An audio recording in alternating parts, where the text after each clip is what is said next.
Thanks, Corinne. We're learning that DeSantis refused to take a call from Vice President Harris specifically around Hurricane Milton. Can you just talk about that and any communication around this new hurricane? Look, that is something for the governor to speak to himself.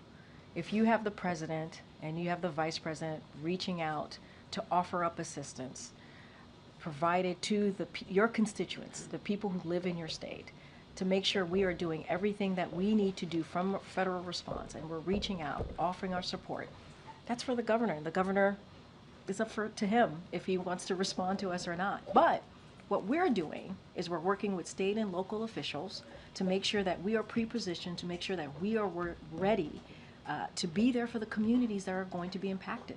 We are doing the job that is needed, that we believe is needed to protect the communities and to make sure that they have everything that is needed. You heard me talk about the declaration. We approved that for Florida. That's moving forward.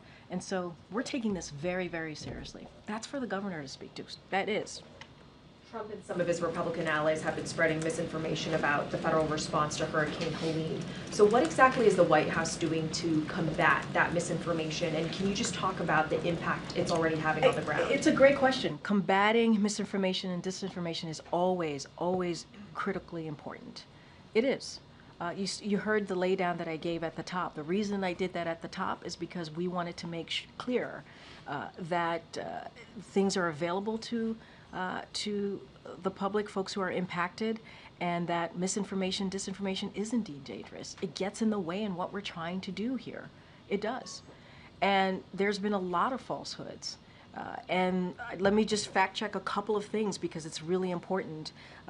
It is, again, it is wrong, it is dangerous, and I also called out there are important people who have power, privilege, who are spreading these falsehoods, and they need to stop.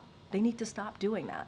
So, disaster relief, this is a falsehood. Disaster relief funds used on immigrants illegally in the U.S. The fact is, no money is being diverted from response needs. That's the fact. Another falsehood, FEMA confiscating Helene survivor property. That's false. That is not true.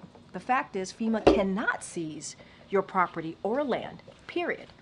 Another falsehood that's out there, FEMA will only provide $750 to disaster survivors to support their recovery. That is a falsehood. That is not true. The fact is, this is an upfront payment for urgent needs like food and medication.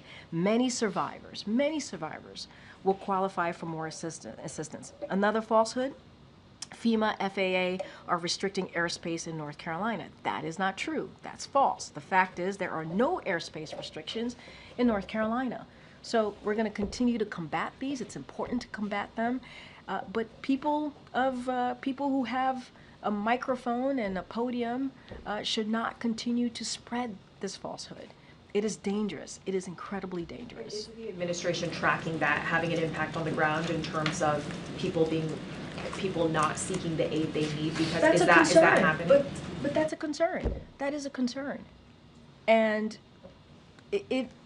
people who need help should seek help from the federal government. There is assistance out there. I talked about hundreds of millions of dollars already being provided to impacted areas. And now we have Hurricane Milton coming. We can't have this. We cannot. This needs to stop. This needs to stop. If you care about your constituents, if you care about the people, if you care about Americans, you shouldn't do this. You shouldn't spread these falsehoods. It is dangerous.